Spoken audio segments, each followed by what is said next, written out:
Probably a little bit warm for football, but we've been used to some really cold conditions in recent weeks, but it could be a little bit warm for the players out there today. But Chapman Valley last week, Glenn, right on the death now, went down to Rovers, and it must have been just heartbreaking for their supporters. Yeah, certainly, and they certainly have got a bit of work to do today. Towns see this as very much a winnable game for them. Chapman Valley, a very special day for Chapman Valley and the Chapman Valley Club, because one of their favourite sons, who hasn't had a lot of success over the last 20 years with Chapman Valley because they haven't won a grand final, but he's one of the great players at Chapman Valley because of his work rate and his commitment from him and his family. And Paul Sorensen playing 200 games, and that is a big effort in anyone's eyes, and we wish him well this afternoon. Peter, 200 games, we won't probably see too many players reaching that milestone down the track. No, that's right. I mean, we used to play 20 games plus 18 games plus finals, so possibility of 21 games a year versus, what is it now, 12, 14, 15 if you go through from the, it's a big difference, isn't it? The sides today, Peter and Glenn, similar sides. They've both got very good ruckmen, so I think the game we won and lost in the centre with a contested ball, whoever wins the ruck today, I think will take ascendancy. And there's two good ruckmen here and two good back lines. I think the problem for both sides is kicking goals, but I think Colgate's playing, Glenn? Yes, he is. So he's a good goal kicker, whereas Towns, we won't be 71. What do you think, guys? Won't be 71 points today. No, you wouldn't think so. Towns are playing with a lot of confidence, but, this will be a real test for them. And, Chapman Valley probably want to finish the season on a high, because next week they've got a really tough one, Chapman Valley, to finish their season. They've got Brigades, whereas Towns have got Rovers. So Towns would probably think that their best chance is today, so it's going to be interesting to see how it all plays out. Well, it looks like that Chapman Valley won the toss, Glenn, although there's no windsock I can see where it used to be. It is favouring the end to which they're kicking in the first term, and that is the Nabor end, or the northern end, and of course they won the toss. I thought Sorry might have came in and done the toss, but he wasn't to be. He sent his captain in. Ripped off. Yeah, but I think he's done the right thing, and they won the toss and kicking toward the northern end with about a 2, maybe 3 goal breeze. Glenn. As the umpires, see Kevin Osborne out there, Stephen Pratt. Just can't see who the other umpire is at the moment, but when we find out who he is, we'll certainly bring you up to date, because it's a very special year for the GNF umpires. They're celebrating their 60th anniversary of their Umpires Association, so it's a big weekend for the GNFL umpires, and they're having a gathering tomorrow afternoon at the Murchison Tavern, and they will certainly celebrate what has been a long and big contribution. Umpiring has been good this year, guys. The games we've watched, I reckon that umpiring's been fantastic. We haven't seen too many bad decisions, or the crowd going too mad. No, I think umpires are getting the respect probably they deserve now. I think everyone realises they do a very tough job under pretty tough circumstances, so I think they get a fair bit of respect from the players now, greater than they perhaps once did, and certainly from the spectators. We see the interchange players coming off to get this game underway. As you mentioned, the big ruckman will go at it today. We've got Tristan Jakes doing the rucking for the Chapman Valley side, Lockie Morphew doing the rucking for Towns. Lockie played his first game against Northampton a couple of weeks ago for the year, so he probably hasn't played as much football as Tristan, because Tristan certainly has had a long year, played well at Country Week, and Tristan Jakes is certainly a very, very promising young player with what appears to be a fair bit of potential as a modern day ruckman, because he's big, he's tall, and he's very mobile, and he's young, so he's got everything going for him at the moment. Umpire holds the ball aloft. We're about to get the big one underway this afternoon, and we're doing it today for, of course, the Community Bank of Geraldton on Drennan O'Malley Motors game day. As Towns get the ball out, they took a long time to get rid of it, and umpire says, yeah, you took too long, so Chapman Valley are rewarded. Ewan Whiteley gets the free kick in the centre, comes towards centre wing, club room side, finds Ryan Forrester. Ryan Forrester on centre wing. As Peter mentioned, Chapman Valley going to the northern end of Mazzuchelli Oval. Ball goes up towards half forward, and Big Mick Horseman, the Colts player, comes in and takes a good strong mark. Horseman is 45 metres out, directly in front, kicking to the old Chapman Valley Hotel end of the ground. So Mick Horseman, a good young player, works hard, only in his second year of league footy. Probably played about 8 games now over 2 years. So Mick Horseman, a good young player. Let's see how he goes. He's a raw-bone talent, it's fair to say. Mick Horseman from 50 metres out, shoots on goal. Ball fades away to the left-hand side, 1 point only. And on the Batavia Timber and Salvage scoreboard, Chapman Valley get first score of the afternoon. They're one behind. Towns yet to score. You can see there the Breeze picked the ball up there, so Breeze certainly favouring a couple of goals there, isn't it? The northern end. Coming out of defence now on the far side in front of the Chapman Valley Tavern. The ball is with the Towns custodian going down the wing. Nice mark taken at centre wing. Just in front of the scoreboard, which sees just the 1 point to Chapman Valley in the early stages of this penultimate clash, penultimate round in the GNFL. Of course, next week is the final home and away series of games. And then, of course, we're into the finals. So the ball is just on the other side of the centre square, across from our broadcast position for Radio Mama. Up they go. It's one down by Morphew. Morphew for Towns, knocks it to ground. Towns able to gather quickly as they send it inside their forward area, but Whiteley there has other ideas, but loses possession, goes back to his Towns opponent. Into the pocket it goes. Coming a kick inside would be valuable for the Bulldogs, but kicks into the man on the mark. The defence desperate for Chapman Valley as we see McKenna coming out of defence, kicks it into space, but Towns have it again through Tyler Corlett. He sends it inboard, goes the way now. Matthew Russell onto his boot, kicks toward the big sticks, but inaccurate and through for the minor score. 1 point apiece on the Batavia Timber and Salvage scoreboard.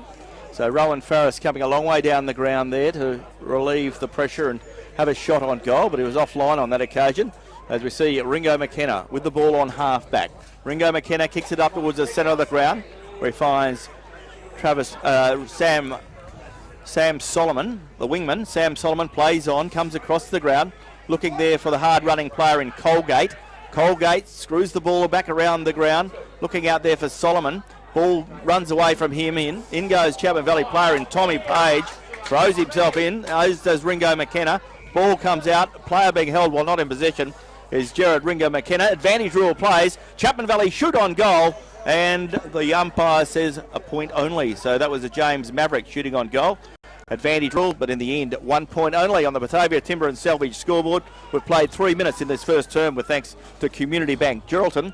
And Chapman Valley are 2 behinds and Towns are 1 behind. Forrester gets it out on the half-back flank. A nice kick out of defence. Russell now kicks it down the wing in front of our broadcast position. Up they go. Almost a nice mark is taken. Eventually it is by the big fella in Tristan Jakes. Tristan Jakes, probably the biggest, tallest ruckman in the competition. He's got a lot upside, this kid. He has. He kicks it inboard now into the half-forward area. Towns player Forrester again. Strong. Good football, takes a nice boy. mark. Yes, he has. He played well for the Great Northern at the recent country championships. Yeah, he put the mock on him. Bucket off the side of his boot and over the boundary. So the ball about to be brought back in now. In fact, it was out on the full. Coming in off the boot of the player there in Sorensen, the 200 gamer. Nice big kick into the full forward area. Goes away now of Maverick. Maverick spins around on a 50-cent piece. Shoots on goal.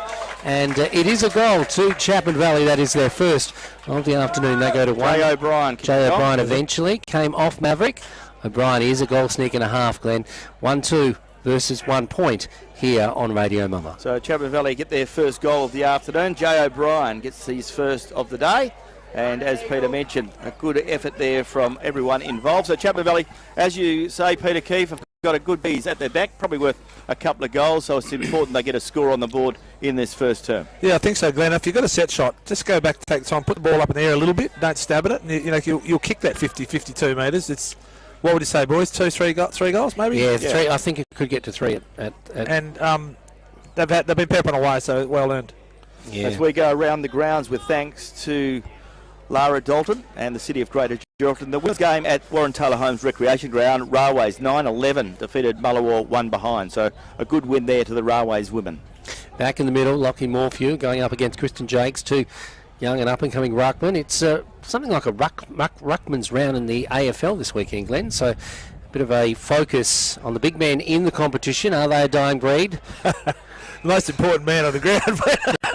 That's what you reckon, Bucket. As the ball comes out, comes the way of Sam Solomon on centre wing. So Chapman Valley is steadying pretty well early. Sam Solomon picks out the 200 aim man in Paul Sorensen. Paul Sorensen's been playing footy for 23 years at Chapman Valley. Sets sail with a big kick. And a magical kick from 52 metres out. And that's one of the goals of the afternoon. A beautiful goal as his teammates come from everywhere to celebrate. And that was a marvellous goal there from Paul Sorensen. We played 4.5 minutes in this first term with thanks to Community Bank Geraldton. And on the Batavia Timber and Selby scoreboard, Chapman Valley 2-2. They lead Towns 1 behind. Playing in the forward line, he's played in defence. He's been a great servant for the Chapman Valley Football Club, and he certainly has a kick and a half on him. He'd kick over a silo, that fella, Pete. Yeah, well, that's pretty much what I was saying before. The ball, if you kick the ball, give it a bit of air and kick long, and exactly he did that, so that was good timing. Yeah, he read it well. So Chapman Valley, 2-2. They play Towns just the 1 point. This quarter brought to you by Community Bank Geraldton. Hello to all the team down there in Forest Street.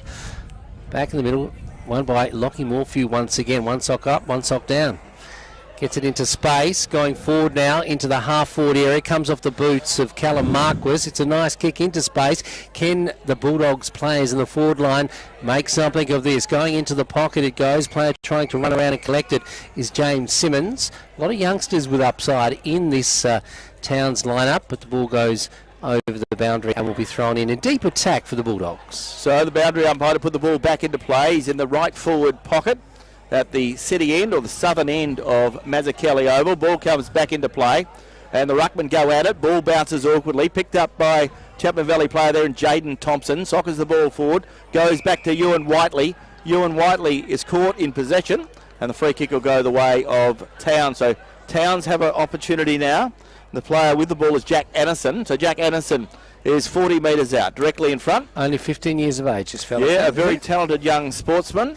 Smaller than his dad. So Jack Anderson to shoot on goal.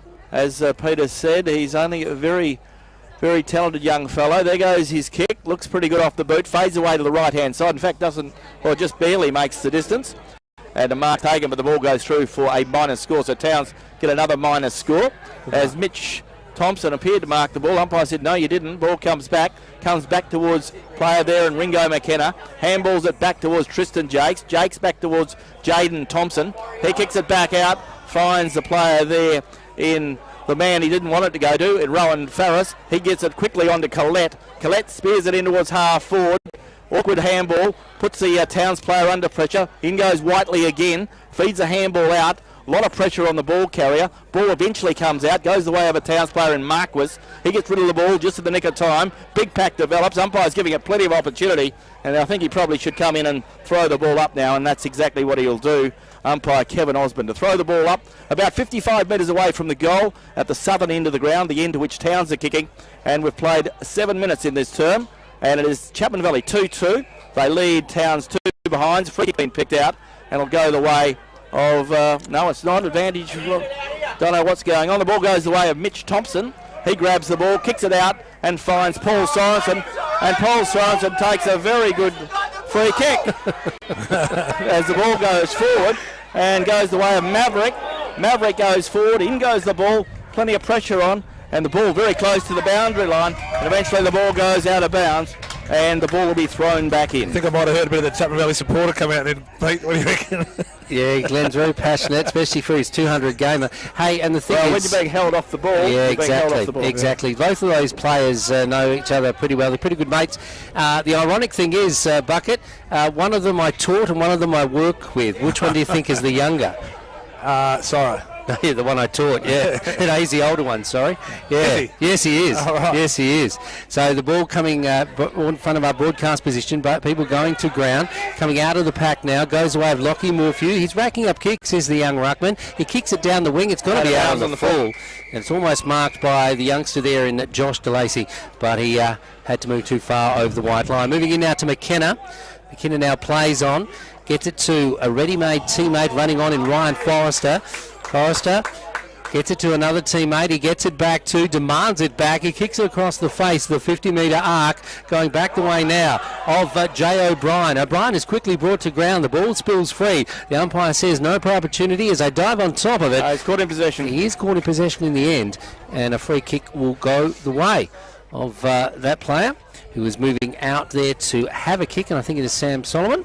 So Sam Solomon, he put on a good tackle in the end there, helped his mate Jay O'Brien out big time. So Solomon now kicking outside the 50 arc, kicking toward the northern end with a 2 to 3 goal breeze, we believe, at his back. Sam Solomon had a couple of seasons, or good seasons, for Chapman Valley.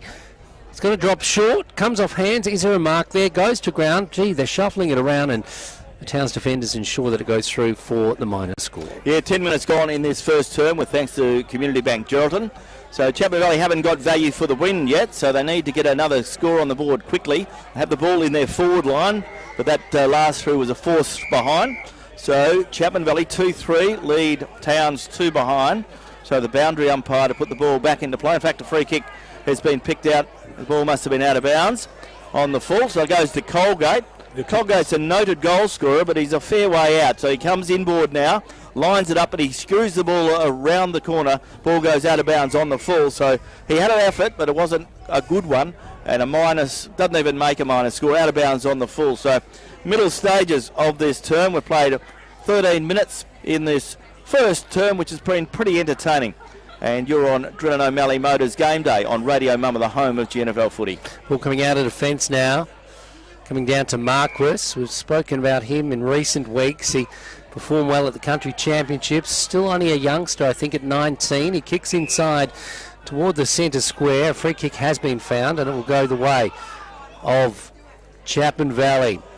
The custodian with it now is Nick Mosley. He kicks inboard, looking for support in there, and Forrester doesn't find that chest. Goes to ground. Sorensen's there too.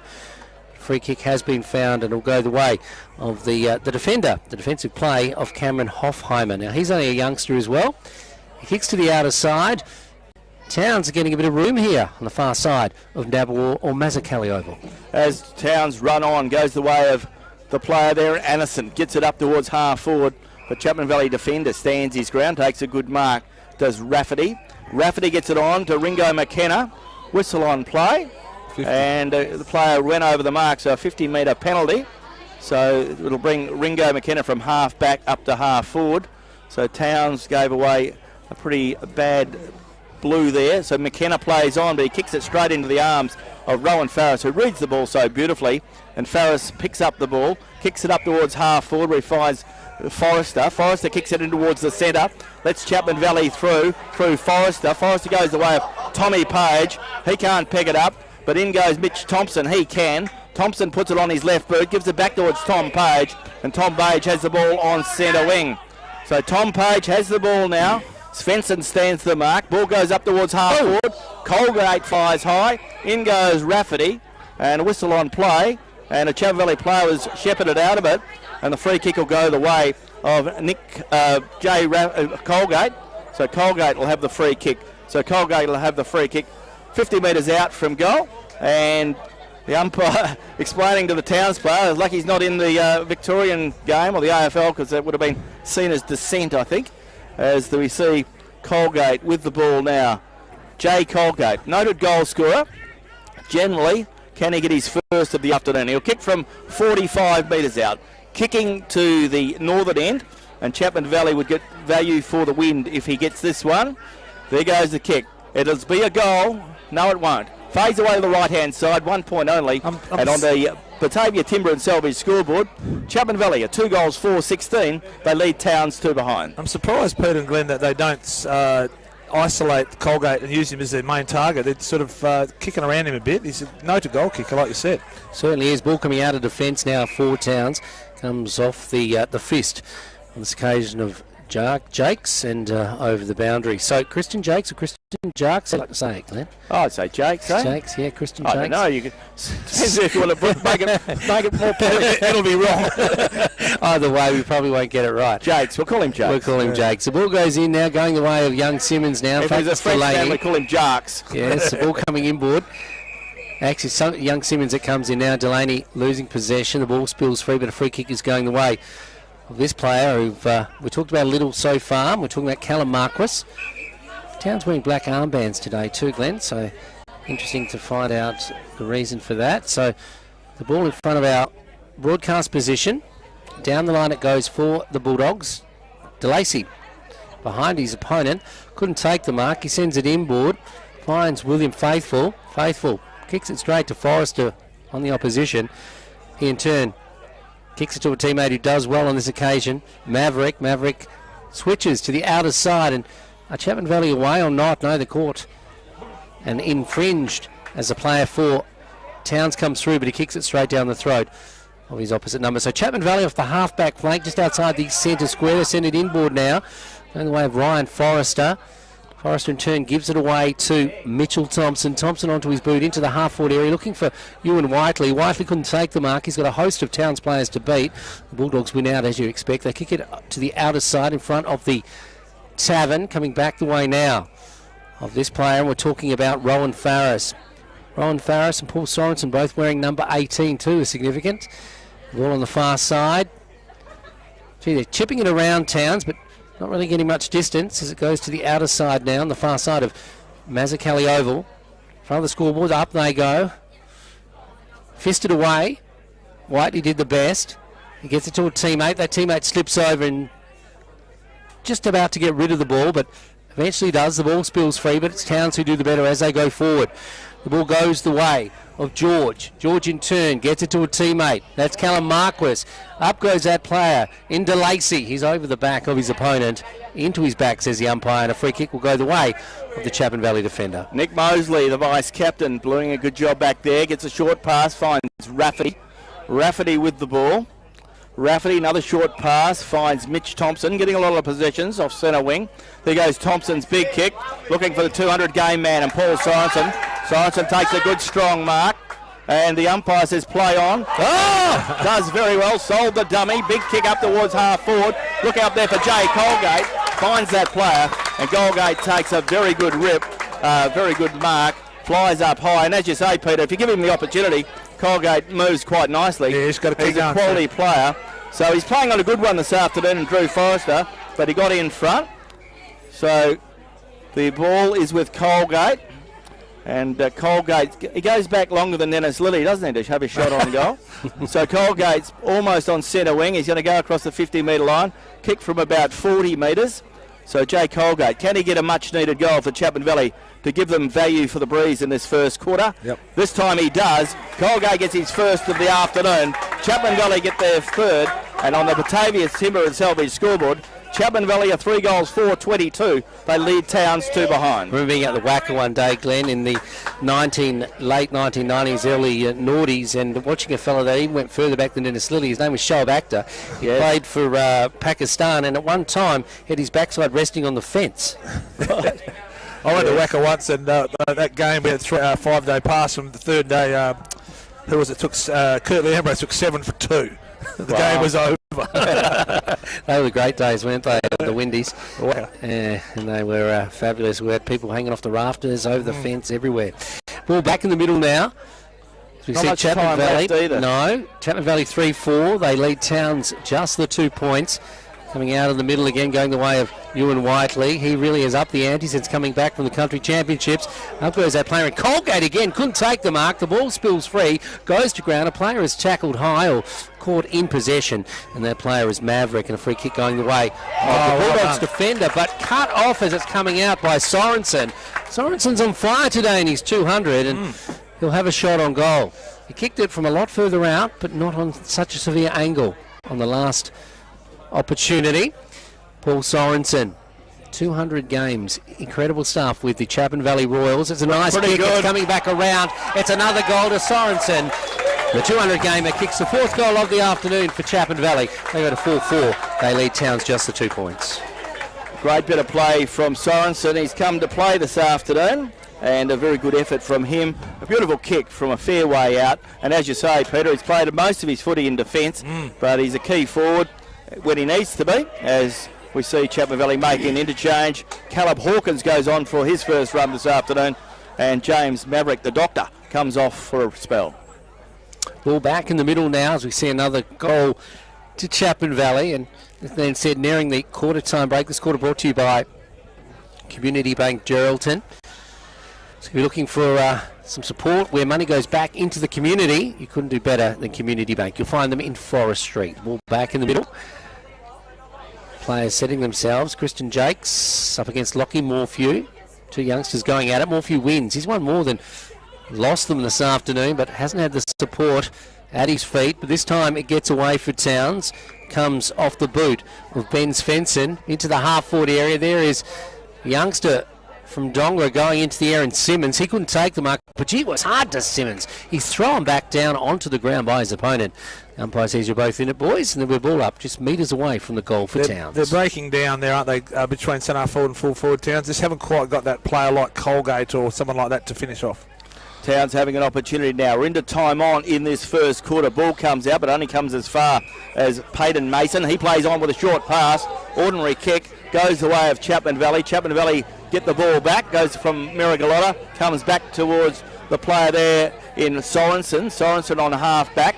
Kicking it up towards half forward. Looking then for Ringo McKenna. McKenna couldn't mark the ball. In goes the Towns player. Under pressure, he handballs it out. Goes the way of Mitch Thompson. Goes the way of player there in Ryan Forrester. He feeds it out to Ewan Whiteley. Whiteley with a short pass finds Sam Solomon. Solomon goes in towards half forward, finds Ringo McKenna. McKenna plays on quickly and finds Caleb Hawkins.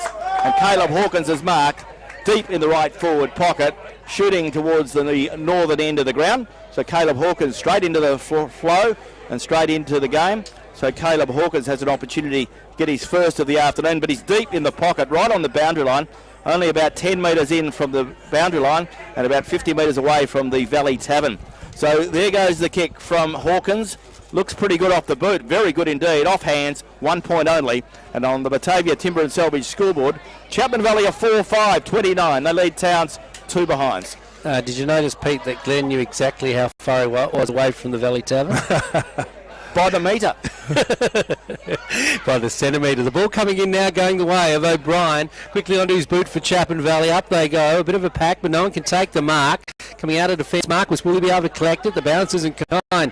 That player goes away of Whiteley now. Whiteley in turn gets it to Jakes. Jakes into the full forward area. Players pushed out of the road for Chapman Valley, but a goal goes through. The player for Towns diving to try and spoil it, but it looks like it's gone over the line. So just waiting for the umpire's decision. And that is another goal for Chapman Valley. Tristan Jakes. That was a nice big kick by the big fella. Oh, went through from him, did it? Yeah, 5-5. And they lead Towns just 2 points. So breaking it open early, Pete, are Chapman Valley. Yeah, they are. And there probably could have been 7 goals. There's probably 2 or 3 they could have kicked. But it's there's some good players down there. The young Colgate, and what's that young fella's name? He seems to be going all right. The skinny fella, I don't know his name, sorry. Mick Horseman? Yeah, he's getting around it. He's having a crack. I always call that pot over there the relic bunter pocket. The best croc kill I've ever seen in my life in that pocket. The crocodile kill, yes. That's just a Chapman Valley thing. This is back in the middle now, and it's Towns who win the ruck on this occasion through Morphy. He's won most of the ruck taps so far today, but as I said, hasn't had the support as it comes off the half-back flank for Chapman Valley into the half-forward area, and up goes the player there to try and take a mark. Is quickly brought to ground. Chapman Valley getting a lot of free kicks off the ball because Towns are being a bit undisciplined off the ball. And the ball going the way. I think it's Mitchell Thompson who has it. So Mitchell Thompson, he's going to kick it from about just inside the forward 50 as the siren sounds. So he's got time to just let it settle for a moment. Mitchell Thompson kicking toward the northern end. Chapman Valley have used the breeze well in this particular quarter. So when he comes now, one would think he's got the distance. Will he have the accuracy? The angle's pretty good, so Mitch Thompson looks pretty good off the boot. No, too far to one side. And through for the minor score. So at quarter time here on Adrenaline Valley Game Day, it is Chapman Valley 5-6. They lead Towns just the 2 points. And you're listening to Radio Mama. We are the home of GNFL football.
the member for Geraldton.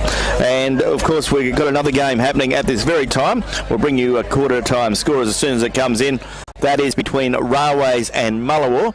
But we can tell you that the game here at Naboo, Chapman Valley have started well. They had the breeze at their back, worth 2 to 3 goals, and Chapman Valley at quarter time 5-6-36 lead Towns 2 behinds. Goal scorers for Chapman Valley: Paul Sorensen, the 200 game man, has 2. Jay O'Brien has 1. Jay Colgate 1. Tristan Jakes has 1. Towns yet to trouble the scorer in a major fashion. They have those 2 behinds. Looking at the better players and his contenders for the Skeeter's Restaurant Player of the Day for the day, Peter Keefe, what did you think about the first quarter, I should say? A little bit similar to what we thought, Glenn. The ruck contest hasn't had a huge amount of, they've sort of been 50-50, as in probably Jarks has taken a couple of good marks. He's had a few possessions. That's probably even. Ringo McKenna's been very good. Sorensen's been very, very good. Mitch Thompson, Ewan Whiteley, Ryan Forrester, Sam Solomon.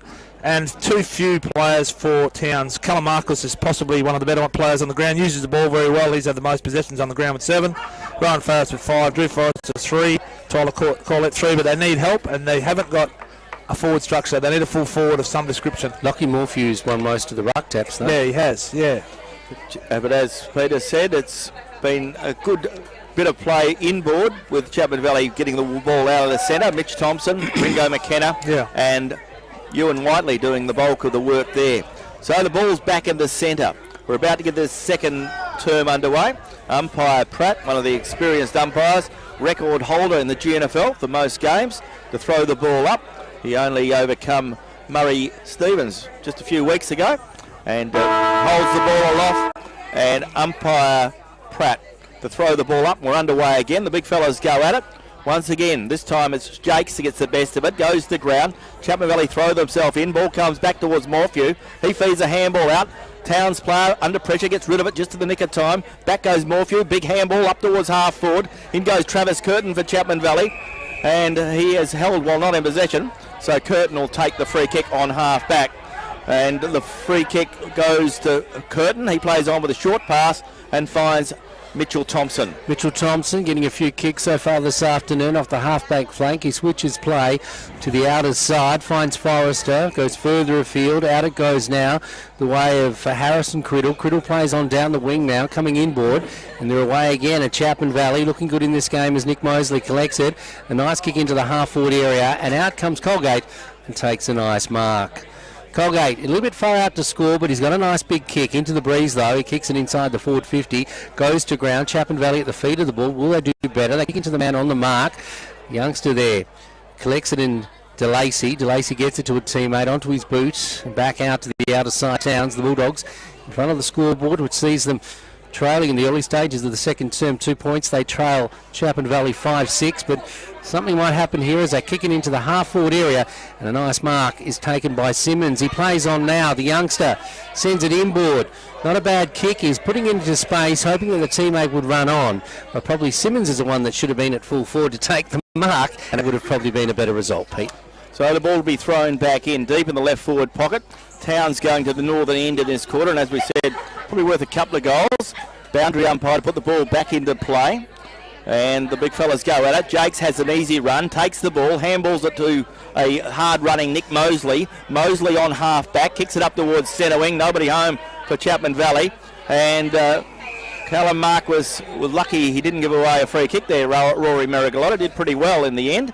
The umpire will throw the ball up, and Tom Page will do the rucking. No, he won't. Tristan Jakes will do the rucking. Lockie Morphew will do the rucking. So Tristan Jakes, and this time Tom Page. Page wins it down, goes away of Merigalotta. He goes by hand to a teammate. Railways Chapman Valley player put the ball down, so the free kick goes the way of Towns. Timothy George, only a 16-year-old, plays on now. Kicks it in towards the centre of the ground where he picks out a teammate. That teammate is Max Lawson.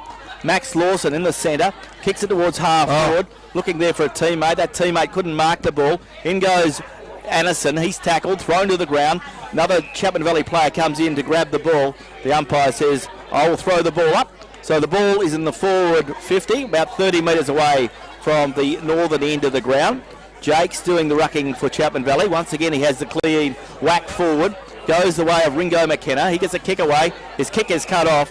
Goes the way of player there, and Corin Berrigan only a youngster in the Towns lineup. Corin Berrigan sends it into the half-forward area. Players go up to try and take the mark. Comes off hands and spills over the boundary. Corin Berrigan is a cousin to Judd McVie. Oh, there you go. Oh, they Cousin are of too. who? Sisters, yeah. That's just Judd McVie's cousin. Oh, right, yep. Rocket's sister. That's right. Okay.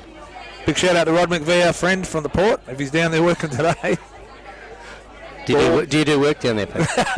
We turn up. Ball comes the way of Towns again. So Towns have an opportunity to go forward now. Picked up by Mason. Shoots on goal. Good effort there from the young man. And Peyton Mason's got the first of the afternoon on the Batavia Timber and Selbridge scoreboard. Kicked that one from 40 metres. Good effort from Peyton Mason. Had to come sooner or later, Glenn. Towns 1 goal 2, 8. They trail Chapman Valley 5 goals 6, 36. Just looking at the goal scorers for Chapman Valley, Paul Sorensen has 2, Jay O'Brien 1, Jay Colgate 1, Tristan Jakes 1, and now Peyton Mason has the first for Towns. They look, don't they, Peter? They've had a bit of the ball, but they do look like they haven't got someone to kick the goals, don't they? They're working hard, they're getting it there, but they need a target, and it's very hard to. I look around the ground thinking, what can they do? It's pretty hard. Yeah, but the build-up was steadily coming, and they needed reward for effort there, Pete, and they had a few sorties forward and just needed to finish it off, and they did it on that occasion. Ball back in the middle now as we see Towns get their first goal on the board, 1-2. They trail Chapman Valley, 5-6, 36 plays 8. The ball coming out of the middle with Towns once again. Lawson gets it down to this player. We're talking about Tyler Corlett. Corlett into the half-forward area. Geez, almost took a nice mark, and he did in the end. That was, he had 2 to beat, did the player for the Bulldogs, and he'll now have a shot on goal, and that was a nice strong mark, and it was taken by Travis Curtin, I think it did. Hayden Mason. I apologise, I looked at the wrong list. So Hayden Mason. Good effort. He's shooting toward the northern end, so they may have 2 goals in quick succession. Yes, they will. That's their second goal of the afternoon, early stages of the second term, and the Bulldogs, Glenn, are getting a bit of traction. They are, and they've worked hard early in this quarter to get themselves back on the scoreboard. So in the first 4 minutes of this second term, with thanks to Melissa Price, the member for Durack, Towns are 2 goals 2, Chapman Valley are 5 goals 6, so 4 scoring shots to 11, but Towns are pretty close in points side of it, so doing pretty well there. It's all one end, Glenn, isn't it? All the goals are scored at one end, so I wonder if the breeze out there might be a little stronger than we think. Yeah, it's at least 3, isn't it? At least 3. But the trees don't seem to be moving at all, so I don't know. Maybe it's mind over matter. It certainly seems to be the scoring in for whatever reason. Umpire Kevin Osborne has the ball back in the centre. Early stages of term number 2 for Melissa Price, the member for Durack, on Drennan O'Malley Motors game day. Malfew has the best of it, only as far as Ewan Whiteley. He has the ball held to him, and umpire has no option but to come in and throw the ball up again. So see who wins it out of the toss. Throw up this time. Goes to ground. Towns have it through Marquis. He has the ball held to him, and umpire will throw the ball up once again. Umpire to toss it up, as Glenn said, back in the middle of the ground, bit of Groundhog Day as Jakes knocks it to ground. It's picked up by McKenna. He can't get through traffic. Going backwards, back the way of Towns, though, as they take it forward through the guise of Max Lawson. He kicks into space in front of the Tavern. To run onto it on this occasion is Jack Anderson. Anderson swings around, sends it in the corridor, as you would a good forward. Looking for support in there, but the players aren't quick enough on this occasion, one being the big fella, the big youngster, running in to try and take the mark in Simmons. He's a little bit too late, and the ball spills through, I think, over the boundary, so just beside the point post, and we've thrown in a deep attack once again for the Bulldogs. So, boundary umpire, beautiful throw back into play. Jakes gets shoved out of it, but he goes back in, retrieves it, slaps the ball out, then he soccers it cleverly, looking there for Whiteley, but it's picked up by Marquis. Marquis takes him on now, gets a handball away just in nick of time, goes the way of McKenna, and Marquis was held for a little bit too long, so the free kick will come back, and it'll go the way of Marquis. So Marquis has a free kick, 45 metres out on a 45-degree angle, in the flank of the Valley Tavern. Going on form with what's been happening so far, Glenn, he should nail this. So Callum Marquis, a pretty good kicker of the football, so he has an opportunity to get another one on the board, and this will really narrow the margin very, very quickly and very, very sharply in the early stage of the second term. There goes the kick from Callum Marquis, goes right towards goal, right on the siren, right on the goal line. Goal umpire signals all clear. So Callum Marquis gets the third goal of the afternoon for Towns. Towns go to 3 goals, 2-20. They trail Chapman Valley 5 goals, 6-30. And we've played about 6.5 minutes. And Peter Keefe, Towns have come to play in the second term. They have, Glenn. Callum Marquis, the leading possession, getting on the ground with 10, and he uses the ball very well. A beautiful left footer. And I noticed then he tried to go on his left. He's lucky he wasn't caught for holding the ball. McKenna and Marquis, the leading possession getters on the ground. Ball back in the middle now. Towns. They do have the swing of the pendulum at the moment. 3-2, they trail Chapman Valley 5-6. This quarter brought to us by Melissa Price, the member for Durack. Hello to Melissa if she's listening in this afternoon. Likes to keep her tabs on what's happening in her area of Australia. The ball coming out of the middle. Jig Stacks and the Mills. They all dive on top of each other then. They thought an opportunity to just jump on each other, and they did. So the ball was recovered again. The umpire relieving the pressure. Oh, blood rule. There's a blood rule as Callum Marquis comes off the ground. So he'll be quickly and well and truly sorted, one would think, because he is an important cog in the machine at the moment. See the player in Arthur Garlett replacing him. It's a famous name in football circles, the name Garlett. Back in the middle they go. It's one on this occasion by Morphew, wearing 17, knocks it to ground, but at the base of the pack it's picked up by Jay O'Brien. He too is dispossessed of the ball, goes to ground, and gee, they've been clever even in the GNFL, putting on those very secure, safe tackles, Glenn. Yes, there's Towns very good on their tackling, particularly in the second quarter. They're holding the Chapman Valley players up. Umpire throws the ball up. It's 50 metres out from goal. Towns end, the northern end. Ball comes out, goes the way of a Towns player now. Picks it up and handballs it out, only as far as Mitch Thompson. He slaps it over, finds Ryan Forrester. He goes by hand and finds Ringo McKenna. McKenna off half back, kicks it up towards half forward where he finds Tom Page.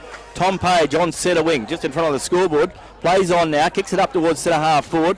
Looking up there for Jay Colgate. Ball comes to the ground. Colgate throws himself at the ball, does very well. Pack develops. Umpire have no option but to come in and throw the ball up. So Chapman Valley have their ball forward of centre for the second time in this second term. And they're desperate to get a score to slow the fact that Towns are getting a bit of momentum. Ball in the half-forward area now for Chapman Valley. Hasn't been there too often in this particular quarter.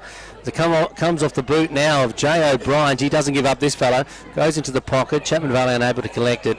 The ball spills over the boundary. Paul Sorensen, a little bit quiet in this quarter, Glenn, playing his 200 games. Interesting, Pete, to note about Paul Sorensen. He and Josh Kennedy both graduated from Nagle Catholic College in the same year and mirrored their performance in football. I mean, JK was almost playing 200 for the West Coast Eagles and Paul playing 200 for Chapman Valley. JK played 240, didn't he? Yeah, something like that. Did he? Yep. Yeah. Pretty impressive stuff as the ball goes forward again now for Chapman Valley and picked up by DeLacy, but he kicks it out on the full. Gee, got a little bit too... The right bloke's got the football cute on that occasion as it goes away. Is it Jay O'Brien again, is it? Colgate. Hard to kick it from there. Well, I think he's probably practiced being out here at the Valley. So Colgate kicking toward the southern end. The white boots look pretty good. It's going to come inside the goal square. Up they go. No hands able to collect it. Goes away of the Towns defenders and they run it through. As Wood Glen for a behind. I think Paul Sorensen also had a season at Carnamah per injury, so that's where his other season was. So he'd probably have a few more games to add to his tally too. But he didn't. Good tackle. And player there in Addison caught in possession, tried to take them on, and the umpire said no, give him the benefit of the doubt, and the umpire will throw the ball up. It's the ball being thrown up not far from our broadcast position for Radio Mama. Almost middle stages of this penultimate round in the GNFL, second last round of season 2023. And the finals begin in earnest. The ball doesn't move too far. The bottom of the packet scraped up by Ryan Forrester. Gives it to the umpire, Osborne, who will throw it up once again. Chapman Valley probably need another goal to hold sway somewhat as McKenna. He's looking for Sorensen, doesn't find that player. DeLacy, at the back of the pack, collects it, gives it away, gets it back, loses possession. G done well off the ground. He gets it to a teammate. He loses possession, goes away of Sorensen. He must have heard us. Check side kick, and that's another goal for Chapman Valley. Paul Sorensen gets his third goal of the afternoon, and it couldn't have come at a better time because Chapman Valley under a fair bit of pressure, but Towns overused the ball, and Paul Sorensen knew how to finish off, and he took the opportunity. Paul Sorensen got his third of the afternoon. And on the Batavia Timber and Salvage scoreboard, middle stages of this second term, with thanks to Melissa Price, the member for Geraldton, a member for Durack, and Chapman Valley are 6-7. They lead Towns 3-2. Very important goal, Pete, wasn't it? It was a very important goal, and Paul Sorensen certainly knew that. He didn't get too carried away. He ran right in and made sure of it, and kicked another goal for his beloved Chapman Valley. Of course, for people that have just joined us, Paul Sorensen playing his 200th game for Chapman Valley this year. So the ball back in the middle now. It's won by Jakes on this occasion. He gets it out into space, picked up by McKenna, who's starting to get a lot of the ball this afternoon. He gets it out here to a teammate in Sam Solomon. Someone down the line looking for support, and he finds Ewan Whiteley. I like this kid, he looks all right. Oh, he's a pretty good player. Sends it into the half-forward area. And the player in Merrick-Lotta is dealt with once he took the mark. That was very, And so Merrick-Lotta now will be the recipient of Mick Horseman, will be the recipient of a 50-metre penalty. I've seen Towns do that a few times this afternoon, which is very strange, but gave a little bit of hard kick from Mick Horseman from where he was, but now he gets the easiest of goals. So Towns have got 2 goals in this term, and now Chapman Valley have also got 2 goals, so we're back to an equilibrium to where we were when we started the quarter. See, they're important goals, those two, kicking basically into the wind, aren't they? Yes, that's right. Radio Mama, we are the home of GNFL football. 7-7 plays 3-2. Chapman Valley have wrested ascendancy back again in this game this afternoon. A reasonable crowd in attendance, great conditions for football. We're heading out this weekend. You couldn't do better than head out to the beautiful Chapman Valley. And it certainly looks a treat at the moment as the crops start to show themselves. Had a good rain last week as we see the ball come down low, but it's picked up by Jakes again. He slaps it away into space. Will Towns run onto it? They look like they got the run of play as it goes away now. That youngster in Simmons, he sends it inboard. Almost a strong mark is taken, but a defensive mark by Forrester outspotted his opponent as he kicks it into space now off the half-back line. They have it to Chapman Valley.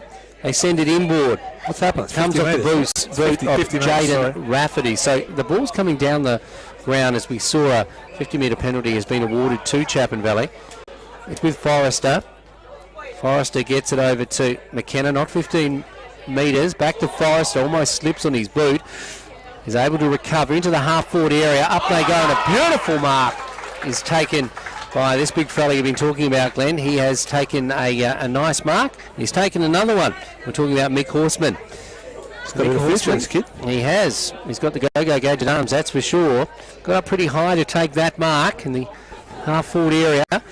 He'll kick just inside 50 when he gets onto this one, kicking toward the southern end of Mazzuchelli Oval.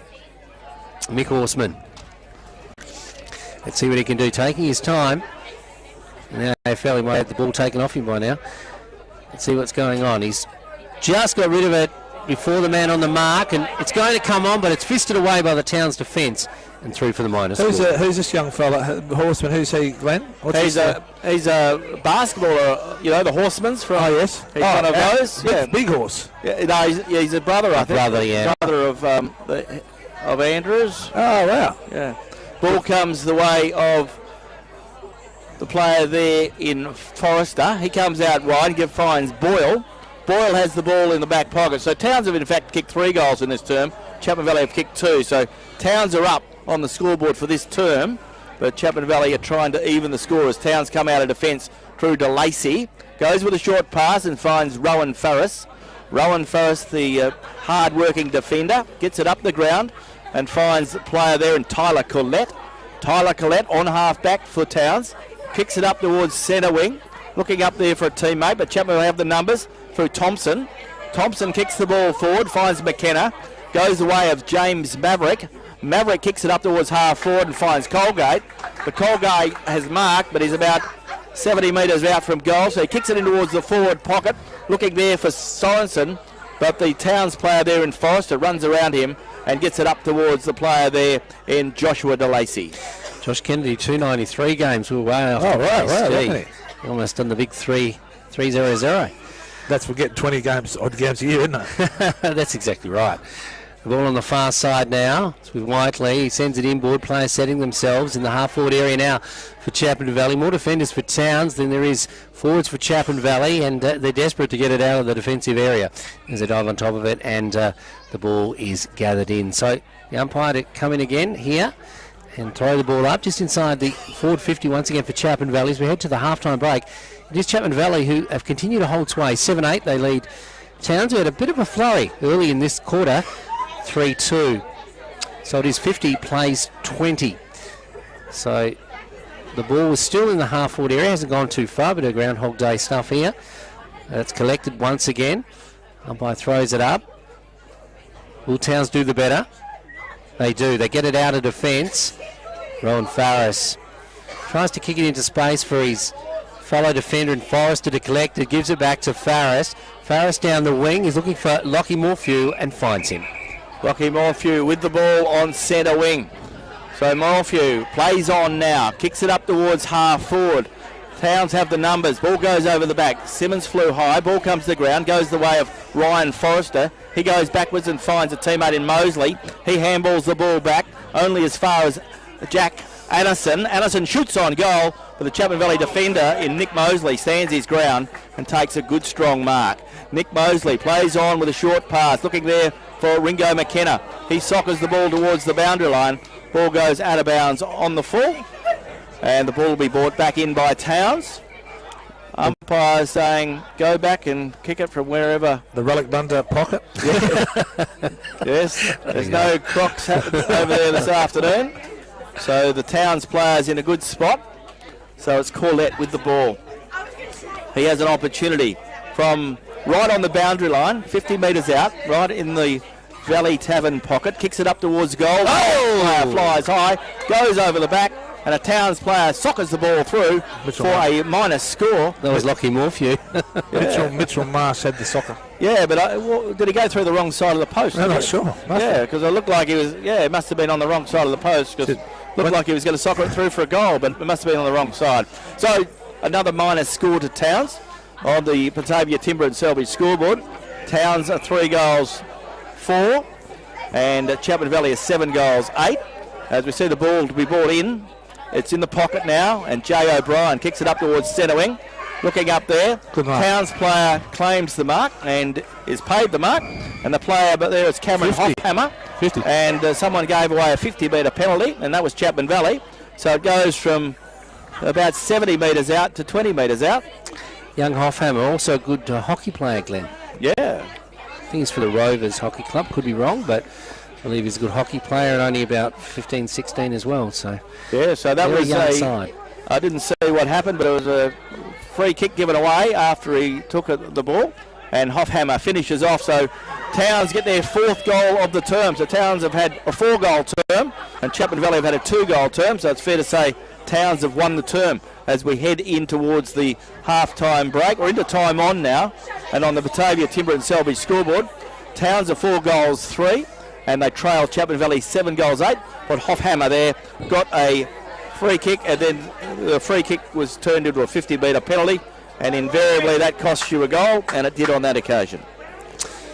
As I mentioned, Pete, these young players for Towns getting a lot of exposure, and it's going to hopefully pay dividends for the Bulldogs down Yeah, the well, track. they are very young. Besides, obviously, Rowan, they're very, very young. You've got the Corlettes, the Marquses, all these kids. It augurs well for the future. We saw that against Northampton in that big game. Yeah, we certainly did. Up to be on show, and they certainly rose to the occasion.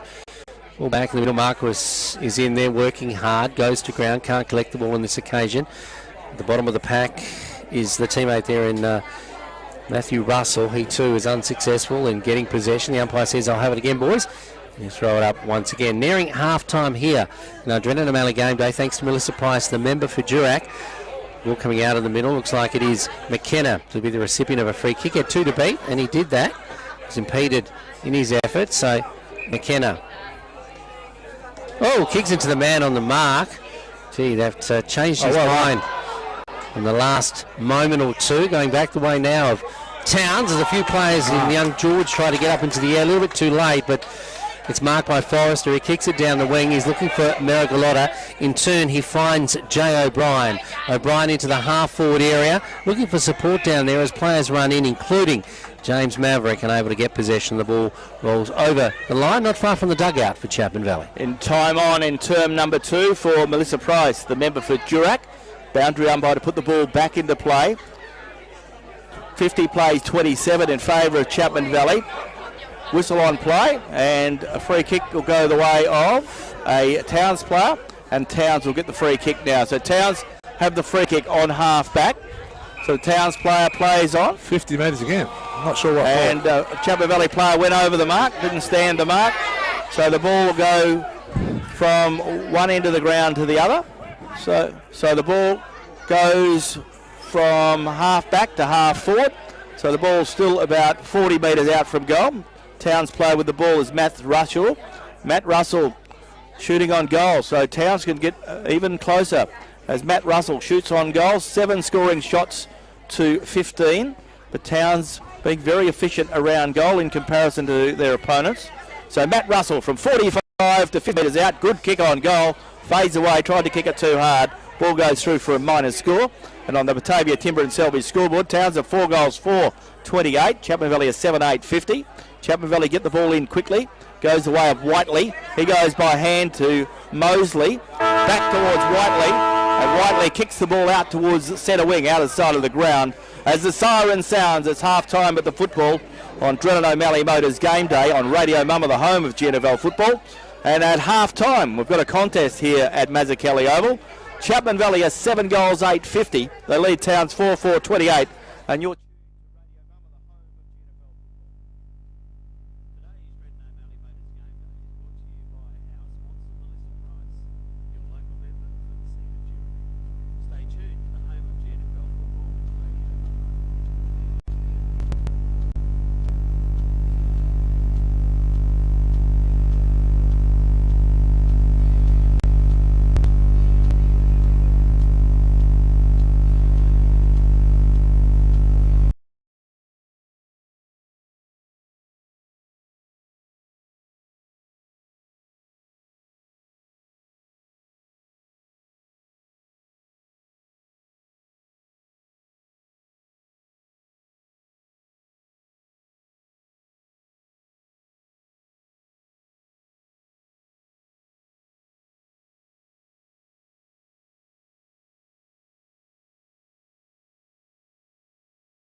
still held sway, but they kicked 4 goals. Best on the ground at the moment easily is Ringo McKenna with 16 possessions. Callum Marquis had 11, but so there's been a few too little players for Towns, like Forrester, Farris, Callum Marquis, Tyler Corlett, but they need some help, whereas you've had Forrester, Thompson, boys, Ringo McKenna, Paul Sorensen, and Tristan Jakes. The ruck's been pretty even, I think, Glenn and Pete, but when you look around, there doesn't seem to be a lot of breeze, but the scoring end definitely seems to be the northern end, doesn't it? Yep. I think the whole... We're underway in this third quarter. Umpire Kevin Osborne holds the ball aloft. We're underway in this third term with thanks to Drill & O'Malley Motors, the premiership quarter, 22 points the margin in favour of Chapman Valley. The big ruckmen are back at it. Lockley Morphew gets the best of it. He slaps it to ground. In goes the player there, in Matt Russell for Towns. He gets the ball held to him, and umpire Osborne has no option but come and throw the ball up once again. So the umpire puts the ball into the air. Jakes and Morphew. Jakes has the best of it this time. Roves it himself. Kicks it up towards half forward. Looking up there for the young man and Caleb Hawkins. He gets an awkward bounce. Towns player goes flying out. Ball comes back towards Farris. He goes by hand. Gives it away to Sam Solomon. Sam Solomon quickly kicks it towards the forward pocket where he finds Mick Horseman. So Mick Horseman, who has kicked 1 goal this afternoon, only a talented young player. He's only one of 5 Colts players playing for Chapman Valley in their league side this afternoon. So Mick Horseman going back. He's deep in the pocket, just there near the Valley Tavern pocket.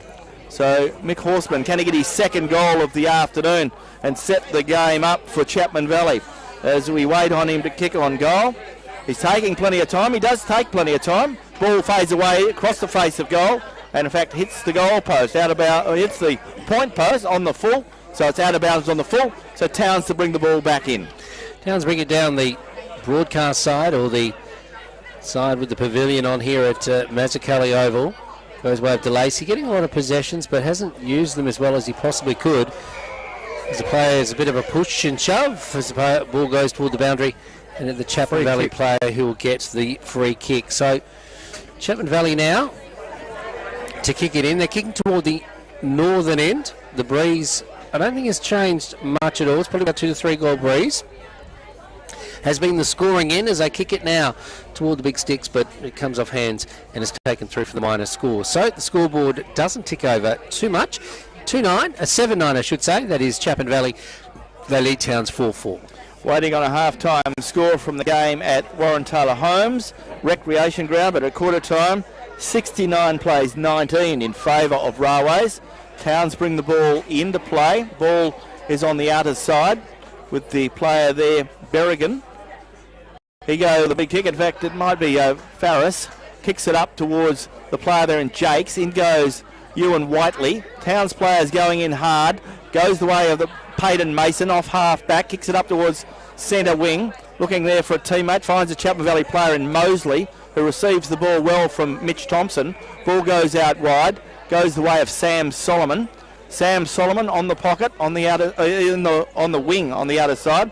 Half time at the game at the Recreation Ground, and Railways 21 goals 7 to Mullawar 3 goals 3. James Simmons intercepted a ball and kicks it to the outer side for Towns, just below the scoreboard, and they lose possession. Coming back the way of McKenna now. McKenna for Chapman Valley sends it inboard. Ill-directed kick though, doesn't meet a target, goes to ground. Chapman Valley a first to it to knock it off the ground, but the umpire sees a little indiscretion there, and the ball will come back, and a free kick will go the way of the Towns player, and that player is about to go forward now. About a 50 metre penalty now, which is interesting. So is it Atten Mason that's got it again? I think it is. So Atten Mason to come forward with the ball, a 50 metre penalty. Didn't see what happened there. Glenn must have been the man over the mark. So coming forward now, Atten Mason. He gives it away to a teammate who shoots on goal. That's Callum Marquis. In fact, he's kicking into the pocket, looking for support out there. Does he find that player close to the boundary?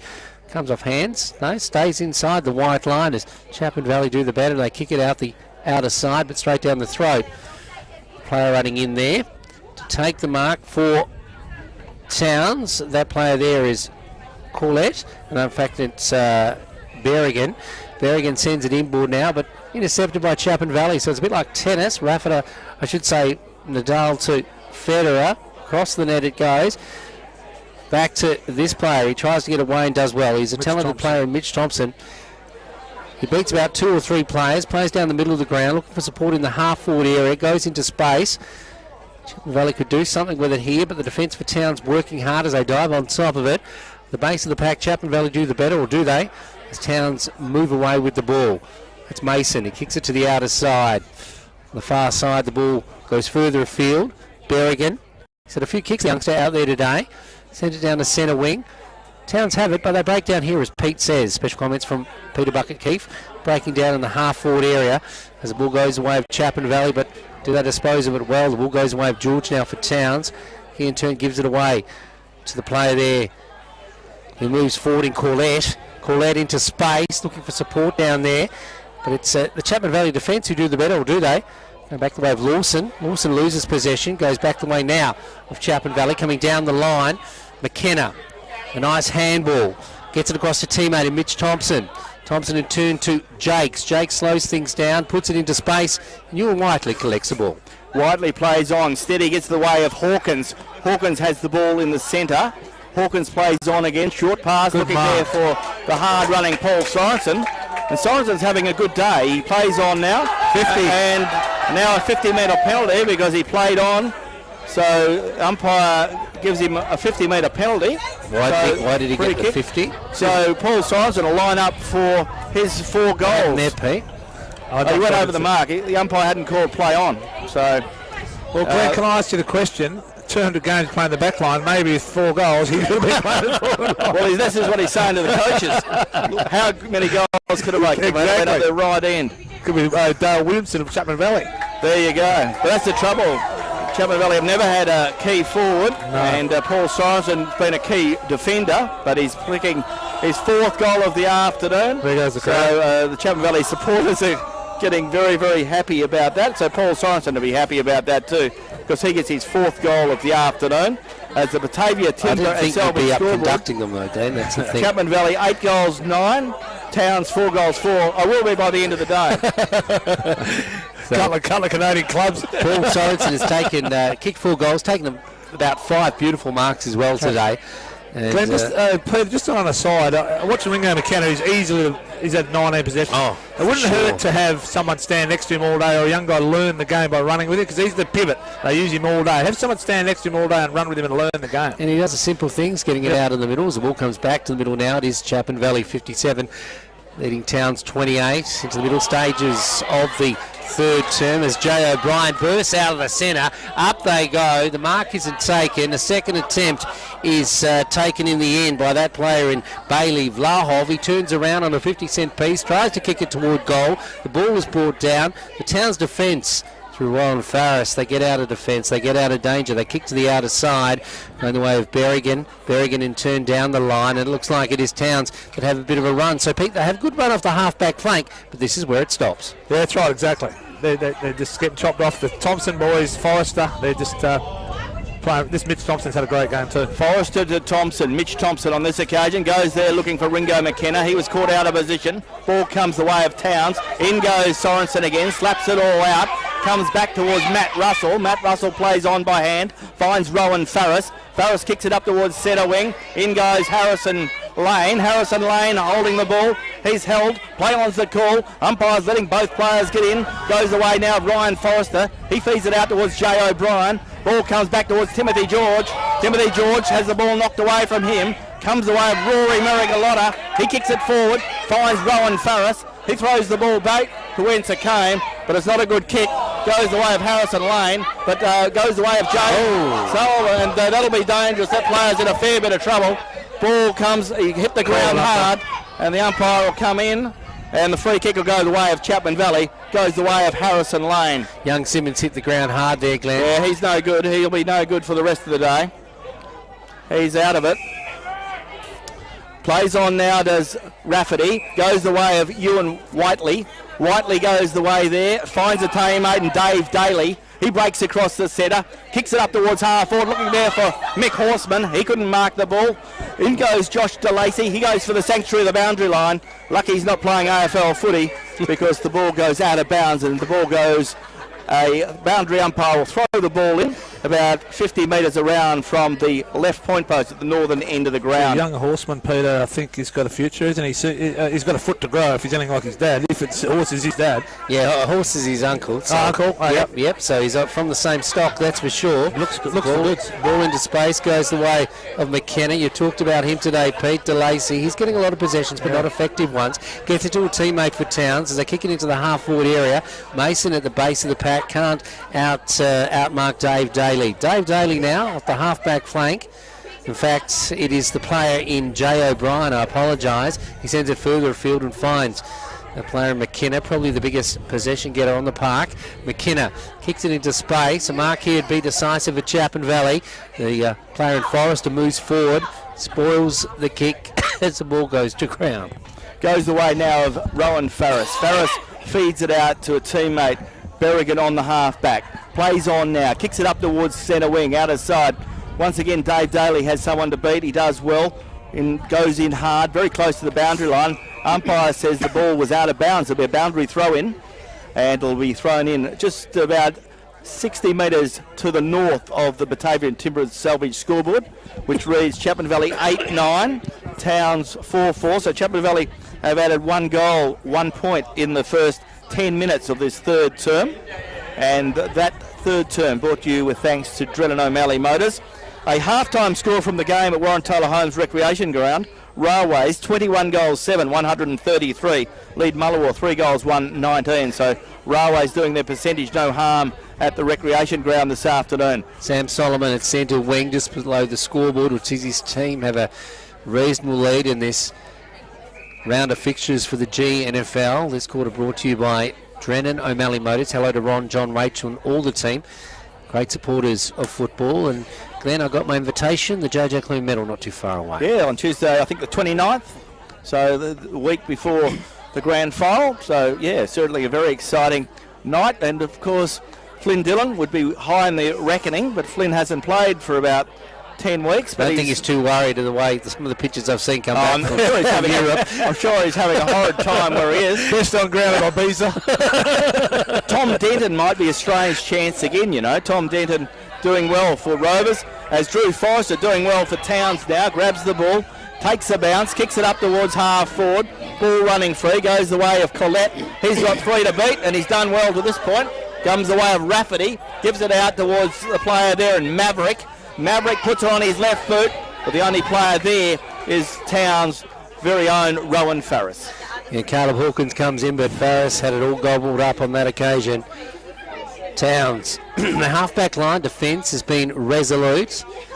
Just getting it forward is important. It's been tough for them today as we see it. Knocked forward on this occasion. George isn't able to collect it. It's knocked to ground. Trying to run onto it is the player there in Ben Spence, and he eventually gets it into space. And the speedster, one of the better players for Towns, running onto it now. Callum Marquis, he's curtailed his efforts as Chapman Valley do better through Whiteley. He's got a few kicks this afternoon, a few possessions. Whiteley kicks it into the air, but this fella's done well as well. Talking about Jay O'Brien. He's waxing with McKenna this afternoon. The Cracker Brothers staff as McKenna sends it to the outer side now. He's looking for support out there in Solomon. Solomon has 1 to beat. I think it's Berrigan that he's up against. Berrigan does well. It's got better and better. Yeah, slaps it into space, does well. It's got a fat man right on his hammer and is able to deliver it to a teammate as it comes across the ground, and the mark is taken by Tyler Corlett. There goes Collette, plays on quickly. Towns have an opening now to get the ball into the centre half forward where it finds Garlett. Garlett plays on by hand, finds Anderson. Anderson by hand goes to Faithful. Faithful turns the ball over, spills, goes the way of Anderson. He shoots on goal, but Anderson is offline, and a minus score on the Batavia Timber and Salvage scoreboard. Middle stages of this third term, Drennan O'Malley Motors quarter, and Towns are 4-5, 29. They trail Chapman Valley 8-9. 57, so a 5-goal game, and a pretty interesting game it is. So close to a 5-goal game as Towns have the ball brought in now from Chapman Valley. Chapman Valley have it through Jaden Thompson. Played well again this afternoon. Picks out a player there in Ryan Forrester, who's been very good this afternoon too. Ryan Forrester, short pass, looking for Ringo McKenna. He gets an awkward bounce, but he's clever enough to get back in. Ball comes out. Handball comes forward to Towns, but he turns it over as Farris, gives it away of Jakes. Jakes kicks it towards half forward. looking there for Colgate, and Colgate is marked, and Colgate is some 50 metres from goal. Colgate took a beautiful mark. Colgate, sorry there, Glenn, as Colgate comes in now, sees the lead. It's a nice one by Horseman, and he takes another mark. Probably his fourth of the afternoon. This kid looks good. And he's going to have another shot on goal, Glenn. Yeah, well, he's a ruckman, of course, as a Colt, but he's playing in a key position player. But as you say, Peter, he'll grow in the next few years. How old would this bloke be? 17, 18? He'd be 17, yeah. He presents well. He's but he went size. to Country Week Colts with Jason Graham. Well, here's the future. Yeah, so Mick Horseman shooting on goal from 30 metres. I know John Gray, who's watched a lot of developing footballers from Chapman Valley, he rates this young man. There goes the kick, and Mick Horseman gets his second of the afternoon, and Chapman Valley get a much-needed goal, and they get ninth of the afternoon in the middle stages of this third term. And on the Batavia Timber and Salvage scoreboard, Chapman Valley are 9 goals 9, 63. They lead out 4 goals 5, 29. List Radio Mum of the home of GNFL football, Peter Forensic and Bundan, and also Peter Bucket Keek for special comments, bringing you today's round of the GNFL. And of course, Glenn, the round does not finish with the two games that we're covering at the moment. Of course, we are at Nabwa Oval, Mazzuchelli Oval. The other game being played at the moment is at the Recreation Ground, but there is another game beginning a little bit later up there, Percher International Oval. Yeah, it's getting underway in about 7 minutes at 4 o'clock. Northampton hosting Rovers. A very important game when you look at the premiership table. Northampton sitting in second spot at the moment. They want to retain that. So if they win today, you could almost say they have got the second spot wrapped up. But if they were to lose to Rovers today, they would have an opportunity next weekend with Railways play Northampton. So Northampton playing for securing their second spot, and of course Rovers are looking to push their way up the premiership table and get into the form that they had last year as they went into the finals. Ball back in the middle as we see Chapman Valley 9-9 leading Towns 4-5. Nice crowd in attendance here from a broadcast position, getting involved in the game this afternoon. Ball off the half-back line, going the way now of Forrester, puts it onto his boot, sends it to centre wing. There's a player there who plays on adequately inboard and finds McKenna again, getting leather poisoning as he goes further afield. McKenna finds Maverick. Maverick sends it inboard. It's a nice kick. It's a beautiful goal. And that's a nice goal by James Maverick. And, geez, he didn't waste any time putting it onto his boot and kicks another goal for Chapman Valley. So, Chapman Valley, they are certainly holding sway here in our Drennan O'Malley game day. And that goal, the last goal by James Maverick. Tell us a little bit about him, Glenn. Well, he's a trainee doctor in Geraldton, so he's played for Chapman Valley this year and been a good player throughout. He trains hard, he works hard, but yeah, so he's a doctor who's in Geraldton with a number of others that are training at the moment. So he's been a great acquisition, as you can see. Finished off beautifully there, and he works really hard. Loves his footy, and he certainly works hard and he trains hard. So it's good to see him getting the reward this afternoon. Certainly. They've had great rebound off half-back, but Thompson brothers and Ryan Forrest have been very, very good today. Yeah, all day. As the ball comes out in the middle now, goes away of they play there in Thompson. Mitchell Thompson loses possession though as Towns go forward.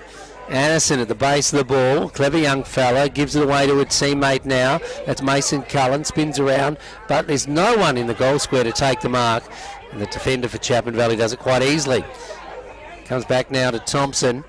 Thompson down the line, finds the player there in Curtin. Curtin now. He sees a lead from Criddle, or is it? There's a couple of players there, and a player moving into the back of an opponent. A player there to do that. On that occasion was Ben Svensson into the ruckman. The ruckman in Jakes sends it forward. A nice big kick down the middle of the ground, but it's Towns who recover. Their half-back flank has been pretty good this afternoon, but haven't been able to go on with the job when they send it forward. Thompson shows that as he cuts off the ball. He sends it down the line in front of our broadcast position, going further afield now, goes away with the player there in Tom Page. Page sends it inboard. They lose possession now to Chapman Valley. Towns through Mason, comes through into space. There's George, the speedster, the youngster, gets along to Lockie Morphew. He's almost gobbled up in possession. The umpire lets it play on, goes away of Jakes now. Whiteley Whiteley puts it inboard. He's looking there for Forrester. Forrester's one to beat. Does well. Goes one way then the other. He's He gets some space as Forrester. Out to wing. Up goes Jay O'Brien. Didn't quite have the height to take the mark. And the ball finds the boundary. Still a bit of pressure on the ball, which is good to see. There's no doubt about Towns' intensity. They try hard. They don't have the polish of some of the Chapman Valley players, but they're still working hard as the ball to be thrown back in. Boundary umpires, field umpires working hard this afternoon in this very special year as the umpire puts the ball back into play. And once again, Ben Svensson finding himself in a fair bit of trouble because Tristan Jakes is a big, strong man. He was being held. He feeds it out towards Ringo McKenna. He kicks it up towards half forward, looking up there for Colgate. But once again, Towns have the numbers. Goes the way there of the player there, and Berrigan, who's been really good in this quarter, gets a short pass forward and finds Matt Russell. Matt Russell on half back. Matt Russell plays on. Kicks the ball forward and finds Jack Anderson. Anderson takes them on, plays on. Solomon goes to him. Callum Marquis has the ball now, waiting for some troops. He goes backwards and finds Rowan Farris. Rowan Farris on half-back. Yes, Rowan Farris at centre half-back. The general switches play across the ground, ably supported by Rafferty. Rafferty in turn out to the wing, and Towns are away again in front of the scoreboard, which sees them trail 4-5. Chapman Valley 10-9 as we head to the latter stages of this, the third quarter, brought to you by Drennan O'Malley as the ball is sent inboard now. And it looks like, is it George that's taken the mark, the youngster? Yeah, he sends it inboard, and this player takes the mark, and that player we thought was knocked out a little bit earlier in Simmons. He's back up and about, is young Simmons. I'd like to see the protocol on that one because he really hit the ground pretty hard, didn't he, Glenn? Yes. That was a beautiful kick. He kicks it just outside the forward 50, and the mark is taken by Atten Mason. We saw the AFL come out very sternly in the way they handled Port Adelaide during the week, and certainly be interesting to see that again on replay as we see Towns shooting on goal. Atten Mason, who's kicked a goal this afternoon, he's kicking from 40 metres out. Ball will fade away to the left-hand side. Big pack into the air. Oh, what a mark! What a mark! That's George, is it? A great mark. I don't know who. I don't think he. Arthur Garlett. Arthur Garlett. Arthur Garlett. Yes, he's been setting himself for that one. Actually, he didn't get it on the first attempt, but Cameron came on way down. Yeah, he took it maybe on the ground, but he got up a fair way. He did all the work. So Arthur Garlett, very important kick. He can narrow the margin to 5 goals if he kicks this one. 5 goals and 4 points. So Arthur Garlett from 10 metres out. Beautiful mark and a very poor kick. A 1 point only. He was only 15 metres out, so he'd be disappointed in that. And so would his coach, because he really could have put the pressure on and the ball faded away for a minus score. So on the Batavia Timber and Salvage scoreboard, as we head into time on in this third quarter for Drennan O'Malley Motors, it is Chapman Valley 10-9-69. They lead Towns 4 goals, 6-36. Ball out of defence from Chapman Valley, which probably should have been a score. A major for Towns into space. Faithful gets it away to Farris. Farris quickly onto his boot into space for Faithful once again, but quickly set upon by Daly. The turn goes to Maragliotta. Maragliotta gets it away now to a teammate there in Criddle. Criddle puts it straight down the throat of this player, and Hofhammer, who I've said earlier, is pretty good with the hockey stick as well. He sends it inboard and finds the player there in Faithful. Faithful, you'd have to say he's a veteran in this lineup, Glenn. He's had a few games, a premiership player with the Towns Footy Club. Goes further afield now, off the boot of the player there in Matthew Russell into space. Up they go. No one can take the mark, but it's George at the base of the pack that runs on. He's quickly brought down, though. Caught in possession. And the siren sounds to announce that it is three-quarter time here at Drennan O'Malley game day. And it is Towns, I should say, to Chapman Valley, who will truly hold the sway here at Mazzuchelli Oval. It is Chapman Valley 10-9-69, leading Towns 4-6-30. And you're listening to the home of GNFL football. This is Radio Mama. Today's Drennan O'Malley Motors game.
Well, on the rucks held sway with both with ruckman from both sides have played well.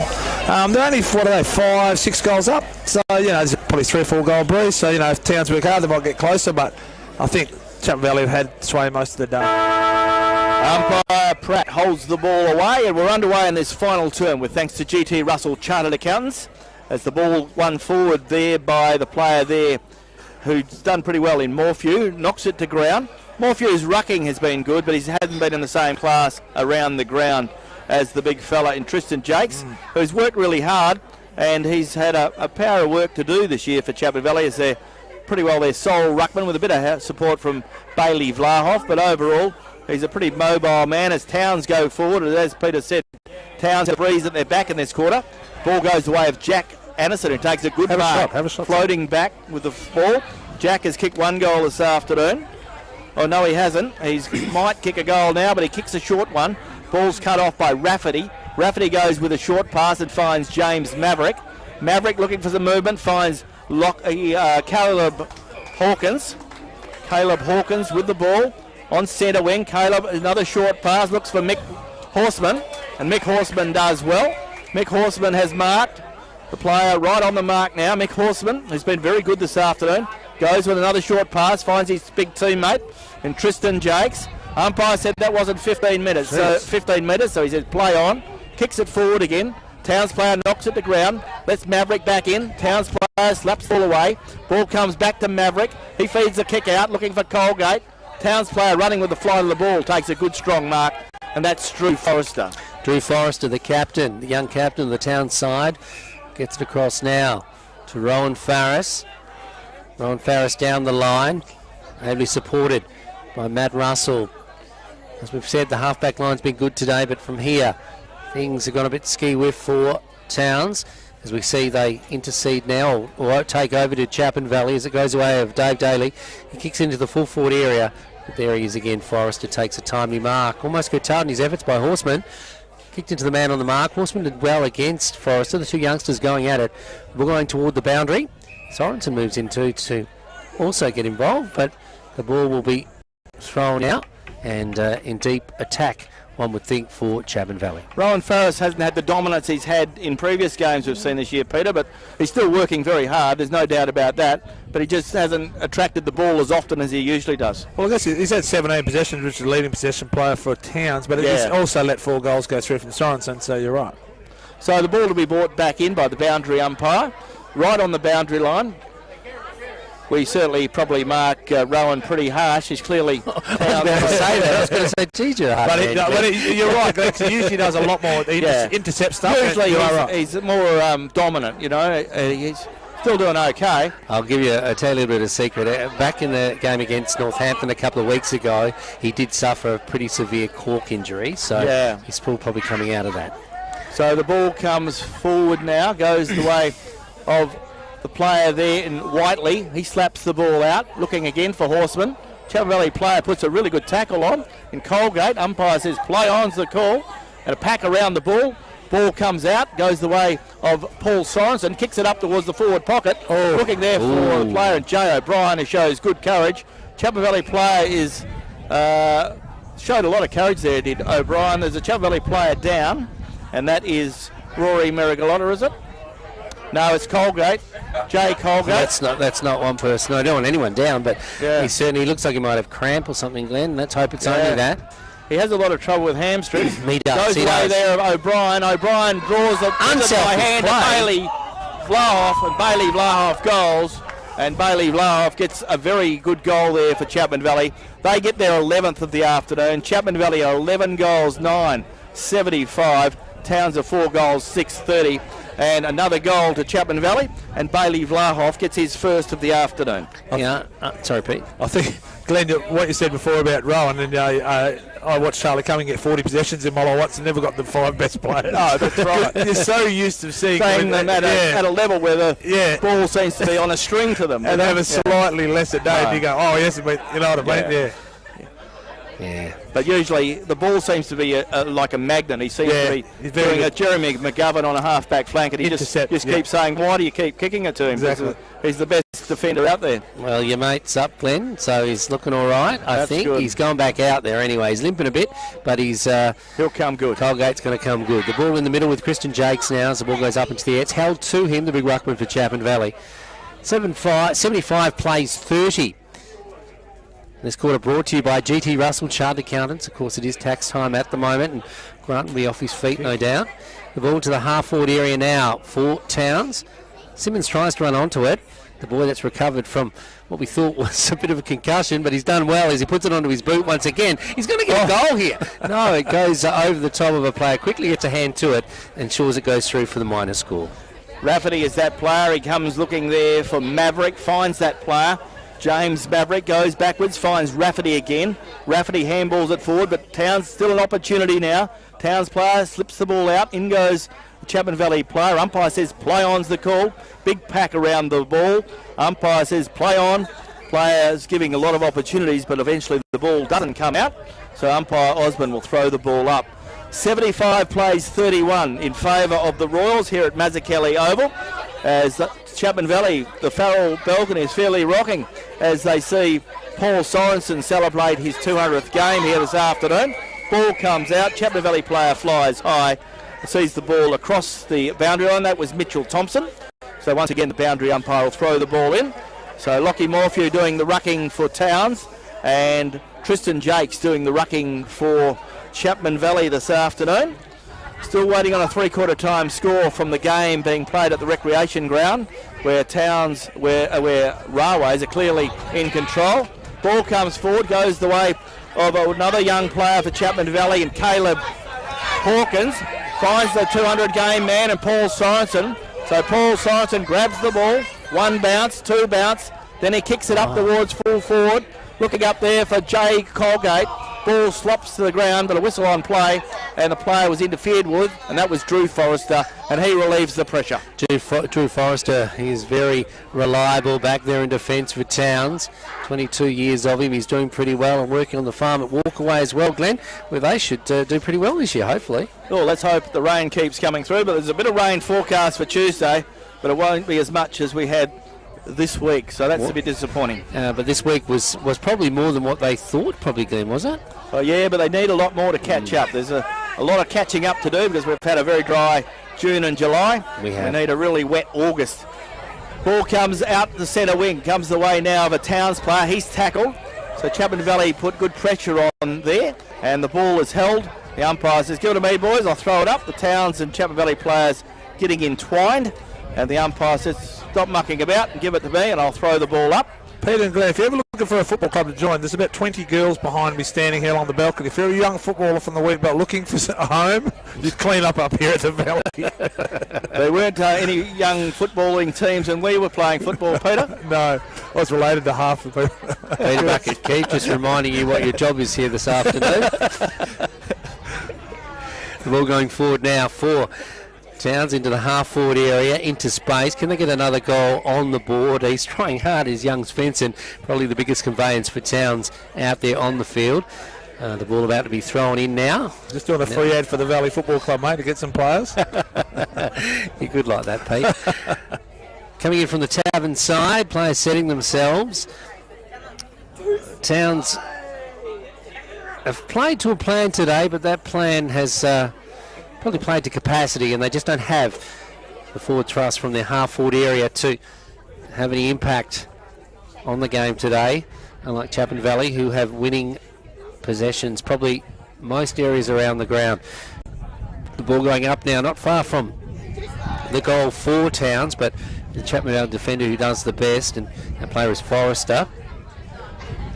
He gives away the ball again as they throw it up. Christian Jakes just stood there as the ball didn't even go over his head, but he knocks it to ground. I think Glenn was right before. The Towns just lack a bit of polish. There's some of the Chapman Valley guys get a bit more polish than the Towns young fellas. Up they go now. Christian Jakes wins the tap, but it goes down the way now of Anderson. He kicks it straight to his opposite number. Coming out now, going the way of that player, Mitchell Thompson. Thompson probably one of the bigger possession getters on the park.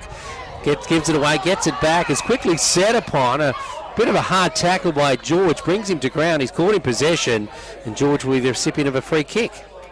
George plays on, kicks it up towards half forward. Towns working hard to see the ball across the ground. And the Towns player there in Mitchell Marsh sees the ball out of bounds. There'll be a boundary throw in about 25 metres around from the left point post. We've played about 8 minutes in this final term with thanks to GT Russell Chartered Accountants. 75 plays 31 in favour of the Royals as the boundary umpire to put the ball back into play. Jakes goes at it, so does Svensson. Svensson slaps the ball forward, but it's picked up again by Chapman Valley player there in Harrison Lane. Goes the way of a teammate in Thompson. Thompson gives it away to Ryan Forrester. He gets it up the ground and flicks out another young player in Caleb Hawkins. Hawkins goes with a short pass to Ryan Forrester. Umpire said that wasn't 15 metres, but that one was, and he's picked out a teammate there in Dave Daly.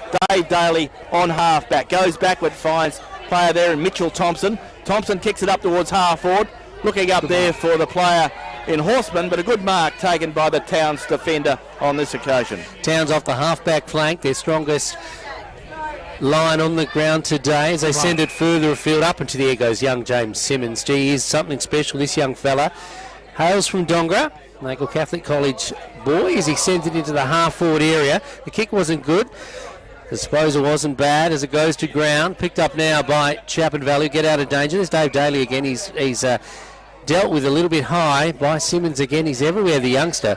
And a free kick will go the way of Daly. Yeah, the umpires aren't worrying about dissent today at all.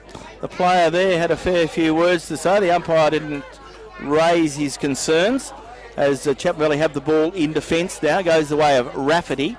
Rafferty has been good back in defence. So too is this man, Nick Mosley. Nick Mosley's, I think he's going to be playing for Chapman Valley for another year.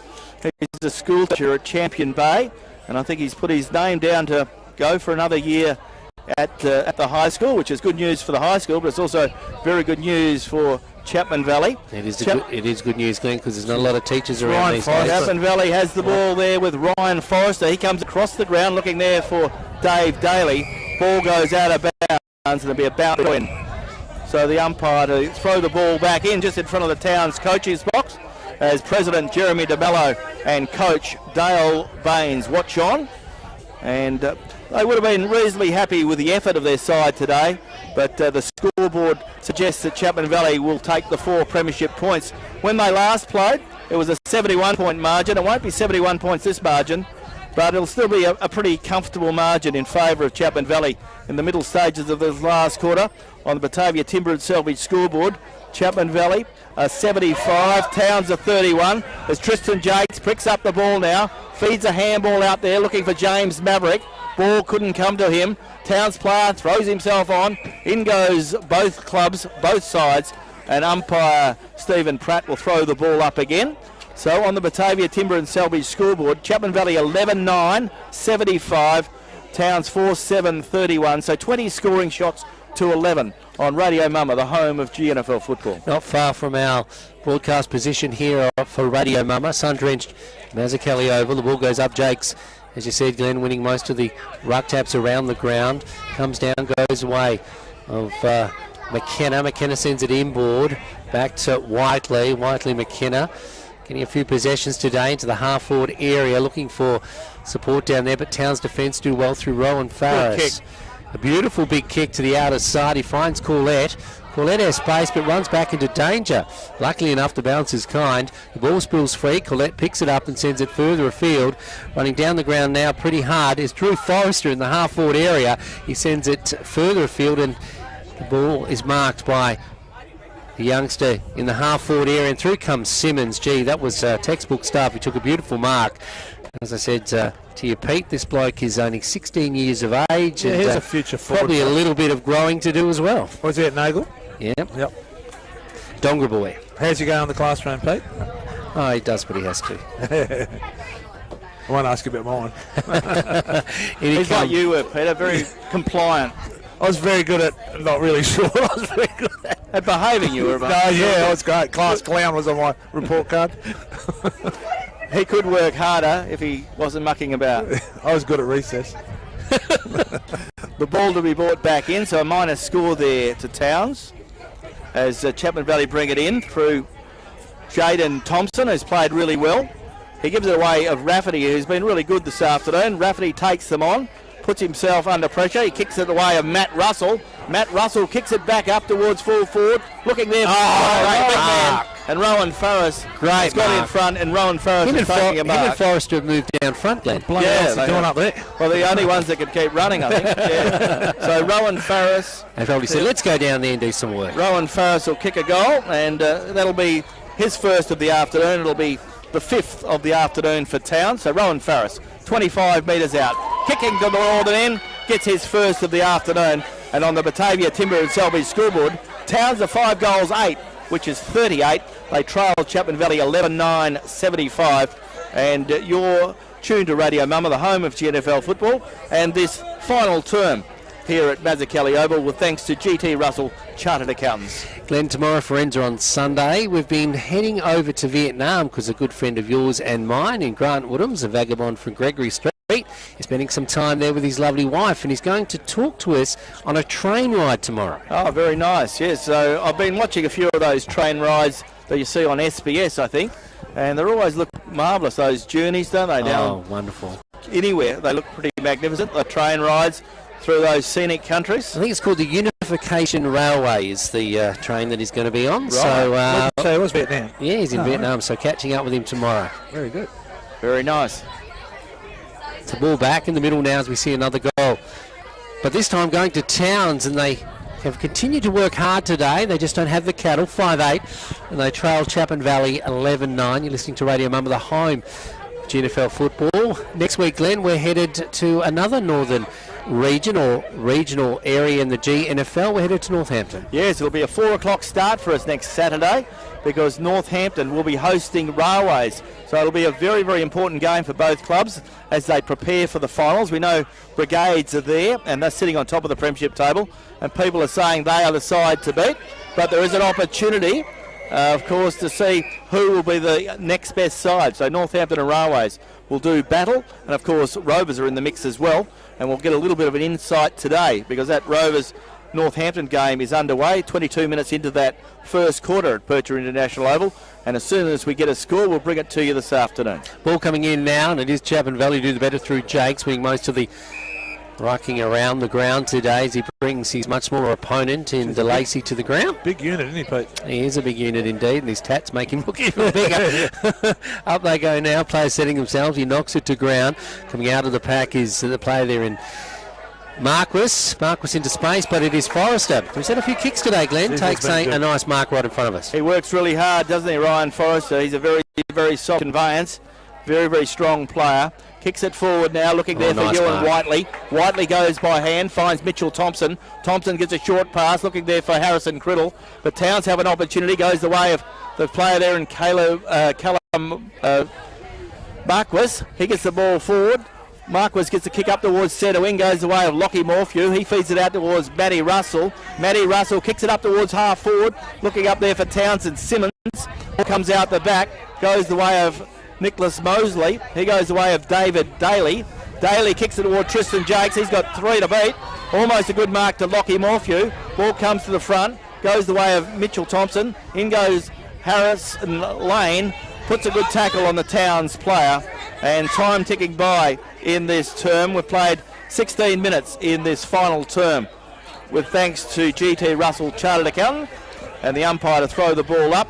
And what I like about Tristan Jakes is, Peter, he seems to love the work. He works hard, doesn't he? He doesn't stop. Yeah, he's a big fella. And playing the ruck 4 quarters is not going to hurt these blokes. Yeah, it's a big effort. Ball comes out, goes the way of Harrison Lane. He kicks in the way of Ewan Whiteley. Ewan Whiteley's been good this afternoon. He takes them on, gives it towards Harrison Criddle. Ball socket forward, goes the way there of the player in Paul Luxton, who was going for his 5th goal. And if he had to kick the 5th goal, I would have said he'd had a big day. Well, you have to give him the award, wouldn't you? Yeah. It's a pretty big effort. 200 games for Paul Sorensen today, and he certainly has been one of the marquee players out on the park. And good on him too. Maybe signalling, Glenn, an end to his very illustrious career. Yeah, he's been a long one. I wonder how much longer Rowan Farris will keep going, because he's roughly same age. So it'd be interesting to see him. Both of them are very, very fit men. Both work very hard in their daytime jobs as well. So it's good to see them working out here this afternoon, and both have played extremely well for their respective sides and show great leadership. Ball running free. Chapman Valley player tries to get a through player there, and Ringo McKenna comes back towards James Maverick after a handball from the player there who gave it to him. James Maverick single. He's got a goal. The umpire said no. Towns players are saying it's hit the goal. That's a goal, I think. Waiting on the umpire to say. It's a goal, I think. And waiting on the umpire. Waiting. Umpire's talking to the umpire, and let's see what he has to say. 1 point only. So Maverick thought he kicked it, but no, he kept the post. So Drew Forrester brings the ball back in quickly and finds Matt Russell on half back. So 76 plays 38 in favour of the Chapman Valley side. Down the line from Russell, players setting themselves. Jakes is first in line but not balanced, goes to ground. Daly tries to pick it up, gives it away to his opponent there in Arthur Garlett, who took a lovely mark earlier today. Garlett gives it to a teammate, they go further afield. Going the way now, Faithful for the Bulldogs, sends it inboard. Going the way of George, the youngster.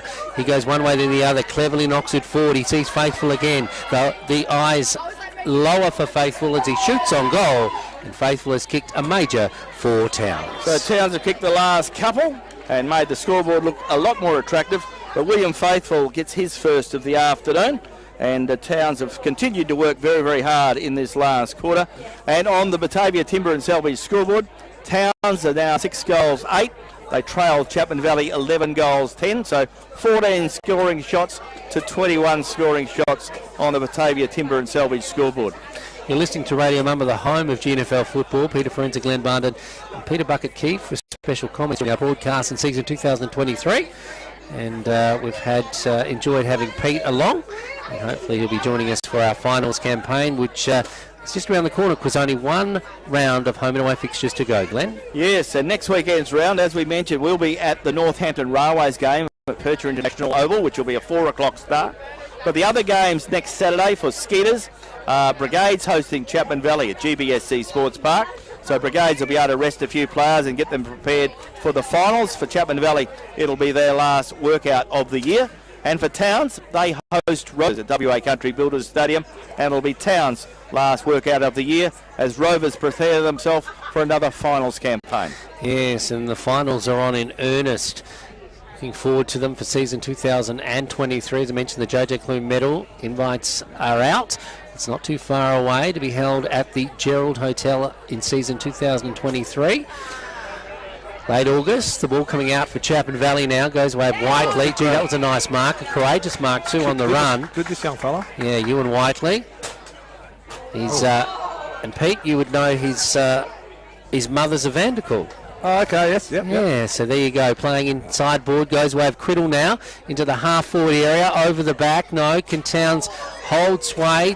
Chapman Valley looking to get another score on the board as time ticks away, goes away of this player in Maverick. He shoots again, but on this occasion, unlucky and through for the minor score. So James Maverick's kicked the last couple of points for Chapman Valley, but he's had a good day out, and he's kicked 1 goal, and it was a beauty goal, it was too. So Maverick missing out on that occasion. Wow. Ewan Whiteley goes again. Ewan Whiteley was also a good player at Country Week. Ewan Whiteley was tackled, and the umpire said it wasn't high enough. So we'll come in and say it time and time again, Glenn. We've watched it for many years. Players that go away to Country Week always bring something special back. Come back at a better level, don't they? Yep. So Ewan Whiteley was a bit of a surprise. He went down there and he filled a gap, and he really learned something. He only played Colts last year. Yeah. So the ball comes away as the ball goes slapped out. But there's the siren. Full-time football.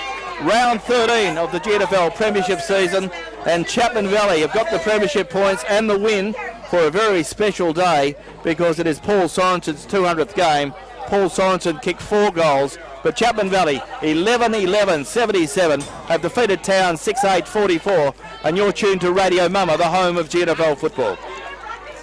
Our Drennan O'Malley Motors GNFL Game Day is brought to you by our member for Geraldton, Lara.